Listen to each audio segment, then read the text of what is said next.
ഒന്ന് കാണണം. കോർട്ട് റൂമാണ്. എല്ലാവരും വളരെ ശ്രദ്ധിച്ചിരുന്ന സിനിമ കാണണം. കണ്ടാലേ അത് കറക്റ്റായിട്ട് പിടികിട്ടുള്ളൂ. മോഹൻലാലിൻ്റെ അസാധ്യ പെർഫോമൻസ്, ജിത്തു ജോസഫിൻ്റെ മറ്റൊരു ദൃശ്യം തകർത്തു കൂട്ടം, അടിപൊളി. ഒന്നും പറയാം. നല്ല സിനിമ, സൂപ്പർ. ലാലേട്ടൻ്റെ അഭിനയം സൂപ്പർ. ശേഷമാണ് ലാലേട്ടൻ്റെ ഒരു പടം കണ്ടിട്ട് ഫുള്ളി സാറ്റിസ്ഫൈ ആയിട്ട് തിയേറ്ററിൽ നിന്ന് ഇറങ്ങണം. അത് ലാലേട്ടൻ്റെ ഓരോ റിയാക്ഷൻസ് ആയാലും ഡയലോഗ് ഡെലിവറിയും ഓരോ വോയിസ് മോഡുലേഷൻ അടക്കം കിട്ടില്ലാനായിട്ട് ലാലേട്ടൻ ചെയ്തിട്ടുണ്ട്. അതായത് ലാലേട്ടൻ അല്ലാണ്ട് ഈ റോള് വേറെ ആർക്കും ചെയ്യാൻ പറ്റൂല ഇത്രയും അടിപൊളിയായിട്ട്.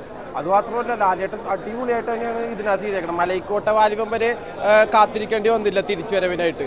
ഈ 2024 ലാലേട്ടൻ ഉള്ളത് തന്നെയാണ്. ഇത് ഒരു തുടക്കമാണ് ഹിറ്റടിക്കാനുള്ള. പിന്നെ ഇതിൻ്റെ സ്ക്രിപ്റ്റ് നല്ല സ്ട്രോങ് സ്ക്രിപ്റ്റാണ്, എൻഗേജിങ് ആയ സ്ക്രീൻ പ്ലേ ആണ്. അതായത് കോടതി സീൻസൊക്കെ റിപ്പീറ്റഡ് ആയിട്ട് വരുമ്പോൾ പോലും നമുക്ക് ലാഗ് കാര്യങ്ങളൊന്നും തോന്നൂല. പിന്നെ അനശ്വര നന്നായി ചെയ്തിട്ടുണ്ട്. പിന്നെ സിദ്ദിഖ്, പിന്നെ ഇവരുടെയൊക്കെ കോമ്പിനേഷൻ സീൻസൊക്കെ അടിപൊളിയാണ്. പിന്നെ അതുപോലെ തന്നെ ജഗദീഷ് നന്നായി ചെയ്തിട്ടുണ്ട്.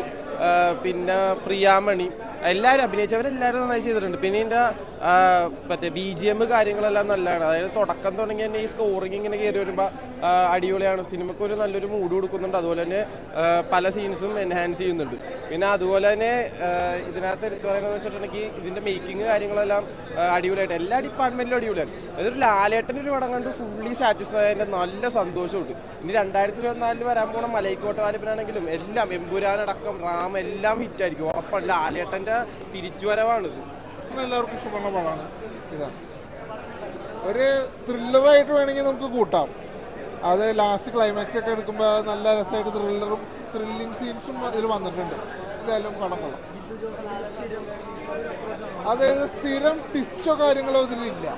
ടിസ്റ്റോ കാര്യങ്ങളായിട്ടല്ല, അതായത് ഒരു കേസ് നടക്കുന്നു, ആ കേസ് വാദിക്കുന്നതും തുടക്കം തുടങ്ങി ആ കേസിന് വാദിക്കുന്ന കേസ് നീണ്ടു പോകുന്നതും ആ ഒരു രീതിയിലാണ് വന്നിട്ടുള്ളത്. ആ ഒരു മോഡൽ പടം തന്നെയാണത്. അങ്ങനെയാണ് എനിക്ക് തോന്നിയത്. വ്യത്യസ്തമായിട്ട്